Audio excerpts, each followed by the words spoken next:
How difficult does this make the moment for the alliance as they try to project unity, and yet so many individually are facing turmoil? So there's a lot of domestic political turbulence in the United States, in Europe. But the aim of this summit really is to get the 32 members of NATO and 4 Asian allies, and then Ukraine and other partners to come and pledge their support for Ukraine against this ongoing war with Russia, which the Russians have really been stepping up recently. There may be a different UK leader at the NATO summit. We don't know that. That's what happened to Winston Churchill after, at the end of World War II. He was defeated, and his successor, a Labour prime minister, too, had to come to the final meeting in Potsdam anyway. And of course, we don't know with the French elections if the far right wins a majority in the French legislature, then French policies towards Ukraine may change.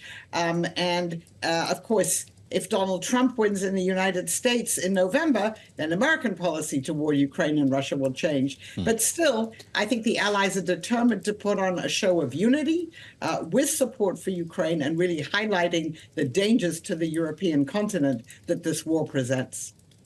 With those potential changes in mind, Angela, it's interesting to see Volodymyr Zelensky appearing alongside Viktor Orban today.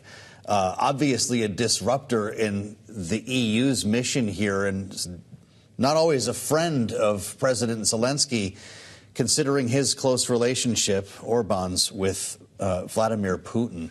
I don't know what you think of Zelensky's choice to meet with him, but Orban was there to press Ukraine to consider a ceasefire proposal. I wonder what our NATO allies think of that. So, Hungary has just taken over the presidency of the European Council. So for the next 6 months, Prime Minister Orban will have quite a lot to say about the agenda for what's going to happen between the European Union and Ukraine. Ukraine has just started accession talks with the European Union. It would very much like these to progress. So even though this is Orban's first visit to Ukraine since the outbreak of the war in 2022, I think practically every other European leader has been to Ukraine. I think it makes sense from Zelensky's point of view to try and have a dialogue with Orban and make sure that Ukraine-EU relations progress over the next 6 months. Now, we know that Prime Minister Orban said that there should be a ceasefire. We know that President Zelensky pushed back against that, but he's trying to smooth the way, I would say, for the next 6 months. Well, as you, Angela, talk about this idea of Ukraine joining the European Union, there also is the question of Ukraine joining NATO itself. Lloyd Austin, the defense secretary, today described the idea that they should have a bridge to membership. What exactly does that mean? Is there any real prospect of Ukraine joining this alliance in the near to medium term? Well, I don't think anybody's quite sure what the bridge means. I mean, there's now going to be a new office in Wiesbaden in Germany where there'll be more military support for Ukraine. NATO is sending a civilian representative to Ukraine. I think that's going to be announced next week, who will be advising the Ukrainian government on the kind of reforms they need to undertake to join NATO. But the Biden administration and other allies, including Germany, have said there's no question of Ukraine joining NATO as long as there's a war going on, because that could then get involved NATO members, particularly the United States, could then get involved in a direct conflict with Russia. So even though the Ukrainians would very much have liked to have had a roadmap presented next week of how to take the steps to join NATO, and some of the Central and East European countries in NATO would have favored that too. I think we may hear more about the bridge, but I think no one believes that Ukraine can join NATO as long as this conflict goes on, and it could go on for a long time. And of course, the same is true with the European Union for different reasons. It can take a long time to join the European Union and fill all the conditions that they ask for. So I guess what I'm hearing from you then, Angela, is this NATO summit is going to be one big photo opportunity. Well, I mean, it'll be a photo opportunity, but there'll certainly be substance to it. And there will be pledges made, and there'll be discussions about how to constrain what Russia is doing. But the aim is to show that this is the 75th anniversary of the founding of NATO, the most successful alliance really in history, and to show unity with the two new members, Finland and Sweden attending after Putin, had said that he, years ago that he didn't want NATO to enlarge. So it's a little bit more, I mean, it's more than a photo opportunity, but we'll have to see what substance comes out of it.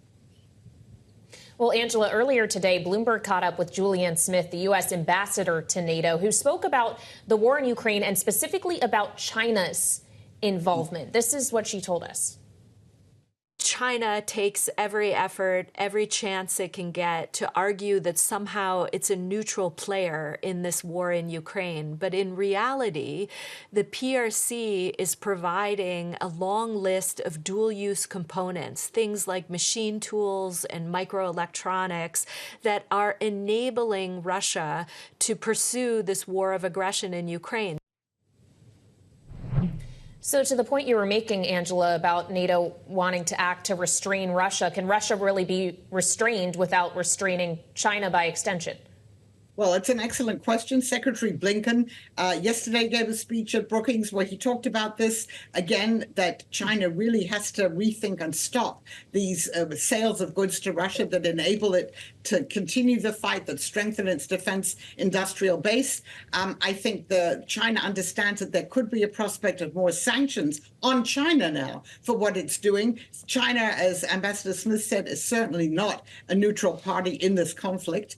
And if it continues to supply Russia, plus, of course, North Korea, which Putin just visited last week and signed a military alliance agreement with, if these countries don't stop providing weapons, artillery, etc., to Russia, then it will be very difficult to see this war wind down.